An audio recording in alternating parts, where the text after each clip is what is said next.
SIR এর শুনানি চলাকালীন বিডিও অফিস তোলপাড়।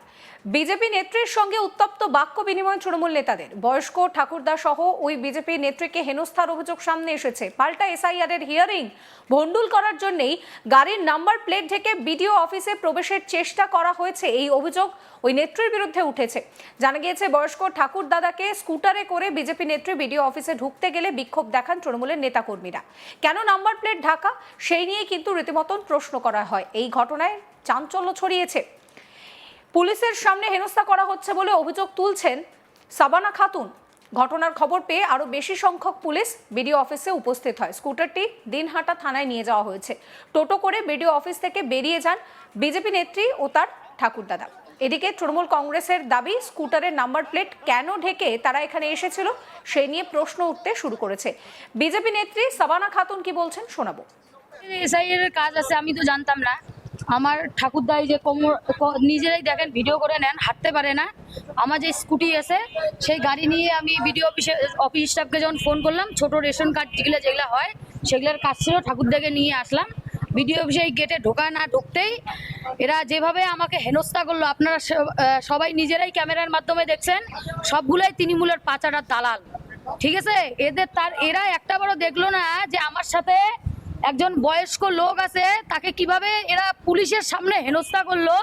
আমার গাড়িতে নাকি কি 2 নম্বরই জিনিস আছে, পুলিশ নিজেই ভিডিও করে দেখলো, চেক করলো, আমার গাড়ির ডিগ্গিতে কিছু নাই। মোদ্দা কথা, আমি বিজেপি করি, বিজেপি দলের একজন কর্মী দেখে এরা যাই না শুনে আজকে আমার বয়স্ক ঠাকুরটাকে আর আমাকে এইভাবে হেনস্থা করে। অভিযোগ করছে আপনার নাম্বার প্লেট ঢাকা ছিল। আমার নাম্বার প্লেট ঢাকা কি ঢাকা সেটা সম্পূর্ণ দেখার দায়িত্ব পুলিশ প্রশাসনের, তৃণমূলের চাটা দালালদের না। আমার নাম্বার প্লেট ঢাকা থাকবে সেটা দেখার দায়িত্ব সম্পূর্ণ পুলিশ প্রশাসনের। কোন তৃণমূলের চাটা দালালদের তো অবশ্যই হইতে পারে না সেই কাজটা। তাদের ব্যক্তিগত কাজ থাকতে পারে, তারা সেটা দেখুক না। আমি তো জানতাম না যে আজকে বিডিও অফিসে এসআইআর এর কাজ আছে। আমার বয়স্ক ঠাকুরটা হাঁটতে পারে না কোমর নিয়ে, তাকে নিয়ে যখনই গেটের মধ্যে ঢুকলাম সবগুলো এইভাবে তাকে ঘিরে ধরে হেনস্থা করলো, প্লাস আমাকে হেনস্থা করলো। আপনারা সবাই দেখতে পেয়েছেন। সাবানা খাতুন। এবার তৃণমূলের তরফ থেকে পার্থ সাহা কি অভিযোগ করছেন শুনুন। बीजेपी का एक लीडर आया था और उसका जो बाइक था उसमें सेलो टेप लगा के वीडियो ऑफिस के अंदर घुस रहा था। उधर हमने उनको रोका और पुलिस प्रशासन को बोला उनको अविलंब में अरेस्ट करना पड़ेगा, नहीं तो हम बड़ा से बड़ा आंदोलन करेंगे। आप लोग क्यों बोल रहे, तो बाइक का प्रॉब्लम क्या हुआ? एसआईआर प्रक्रिया चल रही है, उसके बीच में वीडियो ऑफिस के अंदर कैसे कोई आदमी ऐसा गाड़ी का नंबर प्लेट ढककर अंदर जा सकती है। मैं प्रशासन को बोलूंगा अविलंब उनको अरेस्ट कीजिए और कड़ी से सजा दीजिए। मेरा नाम पार्थ शाह, तृणमूल यूथ कांग्रेस का दिनारा टाउन का प्रेसिडेंट हूं मैं। এই নিয়ে আমার কলিগ মনসুর হাবিবুল্লাহ একটা রিপোর্ট দিয়েছেন, সেই রিপোর্ট রইল আপনাদের জন্য। শুনানি চলাকালীন কোচবিহারের ধুন্ধুমার কাণ্ড। বিজেপি নেত্রীর স্কুটি আটকে দিল তৃণমূল কংগ্রেসের নেতাকর্মীরা। ঘটনাস্থলে হাজির হলো পুলিশ, আটক করে নিয়ে যাওয়া হলো ওই স্কুটি। পরবর্তীতে টোটো করে তার ঠাকুরদাকে নিয়ে ঘটনাস্থল ছাড়লেন ওই বিজেপি নেত্রী। বাঘিনীর মতো তৃণমূলের নেতাকর্মীদের সাথে লড়াই করেছেন বলে দাবি করেছেন তিনি। ঘটনাটা ঠিক কি হয়েছিল? এসআইআর এর শুনানি চলছিল দিনহাটা 1 বিডিও অফিসে। সেই শুনানির চলছিল বিডিও অফিসে, আর বিডিও অফিসের সংলগ্ন এলাকায় এসআইআর সহযোগিতা ক্যাম্প তৈরি করেছিল তৃণমূল কংগ্রেস। বিডিও অফিসে সেই সময় প্রবেশ করছিলেন বিজেপি নেত্রী সাবানা খাতুন। তিনি তার বৃদ্ধ ঠাকুরদাকে নিয়ে বিডিও অফিসে এসেছিলেন দরকারি কাজে। তিনি যখন স্কুটি করে তার বৃদ্ধ ঠাকুরদাকে নিয়ে বিডিও অফিসে আসছিলেন, সেই সময় তৃণমূল নেতাকর্মীদের নজরে পড়ে যান তিনি। তখনই তাকে ঘিরে স্লোগান দেওয়া শুরু করে তৃণমূল নেতাকর্মীরা। তারা যখন গেটের মধ্যে প্রবেশ করেন, তারা ওই মহিলা নেত্রীর পিছন চলে আসেন এবং পুলিশের কাছে অভিযোগ দায়ের করতে থাকেন ওই বিজেপি নেত্রী অসৎ উদ্দেশ্যে প্রবেশ করতে চাইছে বিডিও অফিসে। তার বাইকের অর্থাৎ যে স্কুটি করে তিনি এসেছিলেন তার নাম্বার প্লেট ঢাকা রয়েছে। পাল্টা ওই বিজেপি নেত্রী জানান তিনি তার কাজে এসেছেন, তার বয়স্ক ঠাকুরদা হাঁটতে পারেন না, তিনি হাঁটাচলা করতে না পারায় তাকে সহযোগিতা করার জন্যই তার নিজের ঠাকুরদাকে নিয়ে বিডিও অফিসে এসেছেন। তাই ওই ঠাকুরদার রেশন কার্ড ডিজিটাল করা প্রয়োজন, সেই কারণে তিনি এসেছেন। তাকে একা পেয়ে হেনস্থা করা হচ্ছে, তার বয়স্ক ঠাকুরদাকে হেনস্থা করা হচ্ছে। তিনি যেহেতু মহিলা, তাকে এই কারণে হেনস্থা করছে তৃণমূলের নেতাকর্মীরা। তার একটাই অপরাধ, তিনি বিজেপি করেন, আর বিজেপি করার অপরাধের জন্যই তৃণমূলের নেতাকর্মীরা তার পিছনে লেগেছে। তাকে ঘিরে চলতে থাকে স্লোগান, তিনি পাল্টা তার জবাব দিতে থাকেন। রীতিমতো উত্তপ্ত পরিস্থিতি তৈরি হয় দিনহাটা 1 ব্লকের গেটে ঢোকার মুখেই। বিজেপি নেত্রীর বিরুদ্ধে যখন তৃণমূল নেতাকর্মীরা স্লোগান দিচ্ছিলেন, তার পাল্টা জবাব দিচ্ছিলেন ওই বিজেপি নেত্রীও। তিনি জানিয়ে দিচ্ছেন যারা স্লোগান দিচ্ছে তারা চটি চাটার তোলামূল।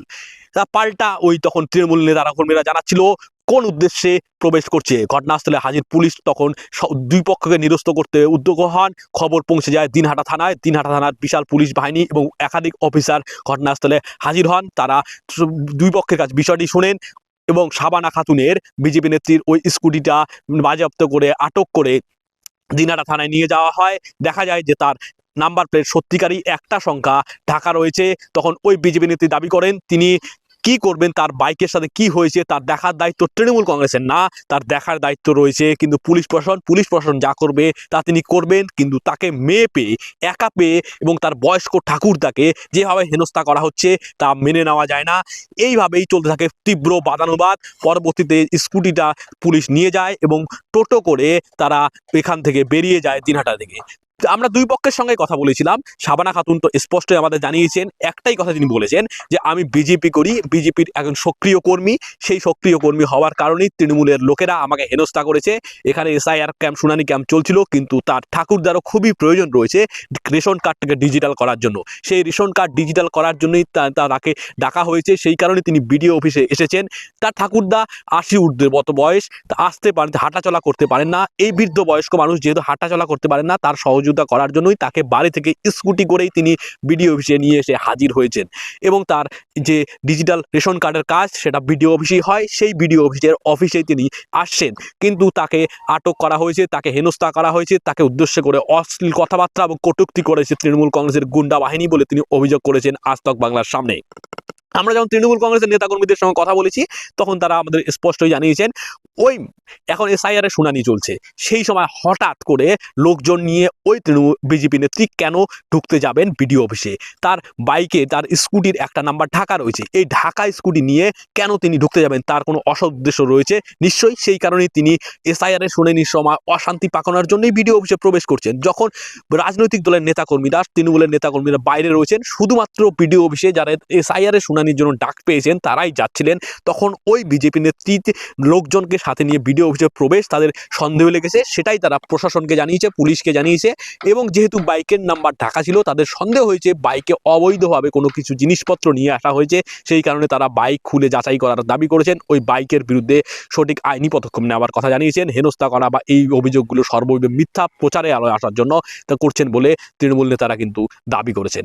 যাই হোক না কেন, শুনানির যে সপ্তাহের প্রথম দিন সোমবার যে SIR এর হিয়ারিং চলছিল, সেই হিয়ারিং এর সময় এই ঘটনা কিন্তু তীব্র উত্তেজনা ছড়ায় এলাকায়। শুনানিতে যেসব লোকেরা এসেছিলেন তারা অনেকেই ঘাবড়ে যান। ফলে পুলিশ প্রশাসনের লোকেরা তাদের নির্বিঘ্নে বিডিও অফিসে প্রবেশ করে। দিনহাটা 1 ব্লকে ছিদাই বিধানসভা এবং দিনহাটা বিধানসভার একাধিক বুথের শুনানি চলছে। সেই শুনানির কাজ নির্বিঘ্নে সম্পন্ন হয়েছে। এই ভিডিও সম্পর্কে আপনাদের মতামত জানাবেন। সমস্ত খবরের আপডেটের জন্য চ্যানেলটিকে সাবস্ক্রাইব করতে ভুলবেন না।